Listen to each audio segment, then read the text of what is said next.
So today I got a really cool card variation to show you guys today because I've already posted an original trick.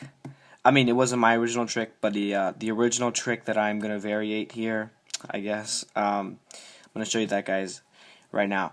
And the thing is, I saw this variation on somebody's channel called Alan's Playing Cards. You check him out. So I got this trick from.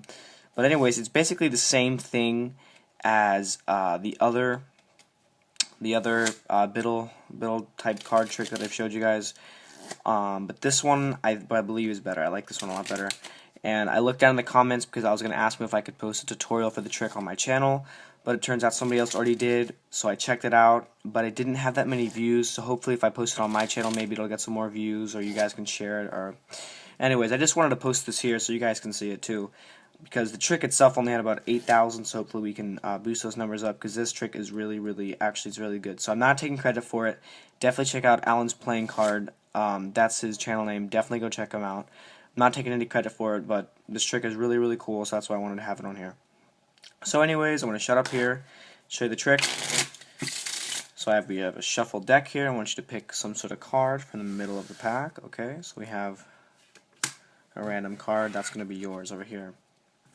I'm going to go ahead and show you it. I don't want to take a look at it, okay? So that is going to be your card for the trick. So now what I want to do is get your card lost in the deck. So let's say right about here is okay. So let's go ahead and show you. I'm going to show you one more time, okay? That's your card. It's going to be going in the middle of the deck, okay? I'm not going to have really an idea where it is. So let's go ahead and mix it up just a little bit more. Okay, so your card is pretty much lost in the deck, but I could assume that it's probably in the top half, okay? I'm gonna guess maybe it's around the top half, so let's count out maybe like 1, 2, 3, 4, 5. Let's do 5 cards. That sounds pretty good. So if you see your card, don't say anything, and just at the end, just let me know if you did see it at all. So we have the 8 of clubs. Let's see, the 8 of clubs, the Jack of hearts, the King of hearts, the 5 of spades, the 7 of hearts, and I could assume maybe one of those cards was yours. Okay, I'm going to assume that one of those cards is your card. So let's go ahead and see. I'm going to show them to you one more time, and if you see them, remember, don't tell me exactly what the card is, but just let me know if you've seen it. Okay. So none of these are your cards? You're telling me that none of these are yours. Okay, perfect. I pretty much figured that was going to happen. Let's go ahead and spread out the cards. Pretty sure this one was your card right here, sitting in the middle of the deck. Alright guys, I really hope you guys like that trick and you guys can stick around for the tutorial. Alright guys, now for the tutorial. So, first off, what I can show you is that you don't need to have any setup for the trick. So, if you have a brand new deck of cards, you can actually hand this over to the spectator, and you can have the spectator go ahead, shuffle the deck. The spectator can do this all on their own. They can shuffle the deck and pick out their own card. So, let's say we hand the deck over to the spectator, they just shuffled it up. Now the spectator is going to go ahead and they're going to pick their card. So let's say the spectator is going to pick this card right over here. Okay. So now you let the spectator look at their card, and meanwhile during the trick you don't get to see the card. So you won't know what their card is until the very end. So let's say their card is going to be the 4 of diamonds. So the spectator has their 4 of diamonds in their hand, and you ask them to hold on to it because you're going to put it back in the middle of the deck. So you're going to dribble the cards down. Okay, so let's say about halfway into the deck. You can ask the spectator to put their card back right on here. You can show them their card one more time, and meanwhile you don't get to see what this card is until the end. So now what you're going to do is you're going to grab the pinky break. So you can either dribble the cards down like this, and then catch a break, but you don't have to do that. The card's still there, so you don't have to do that. If you can't dribble the cards at all, you can just go ahead and say, okay, so your card's in the middle of the deck, and you can slam the deck down or something and grab a break. But it's more natural looking to just continue dribbling the cards. Now when you do this, you're not going to dribble directly onto the deck, because then you're not going to be able to open the break here. So you're going to dribble around this area, and you're going to move forward. So slowly, I'm going to show you, I'm going to dribble. I'm going to start dribbling here, and then make my way toward the top. And then on this last bottom card, I can push it together, and I have my break. I'll try to show you it from this angle. So you come here and you dribble it, okay, and I just grab my break. That's what I do. It looks more natural, and it looks like to the spectator that you can't really catch a break while doing that, but you actually can. So if you just put the cards down, it's not very obvious unless you hold it like this and then you conceal it. But I like to do it. This is my favorite way to keep the break open. So you continue dribbling it, you catch the break. There's the card still right there, the 4 diamonds. So now you have your break. And now what you do is you tell the spectator. So it's in the middle of the deck. I'm just going to go ahead and mix up the deck a little bit more, cut it up.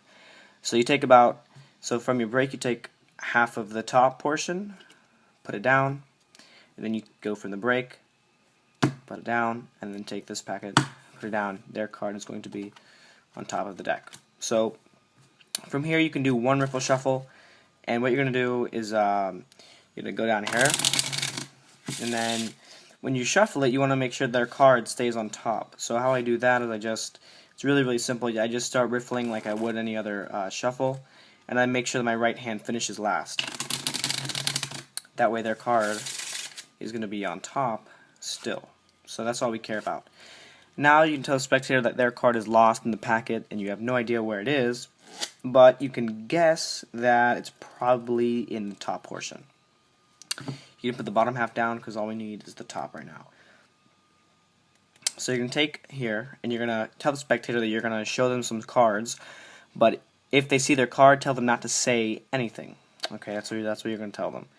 So what you're going to do is hold it in mechanic script and you're going to count out. Like you're going to say 1, 2, 3, 4, 5. That's what I like. I like to do 5 cards. So you're going to count out 5 cards and flip the packet over.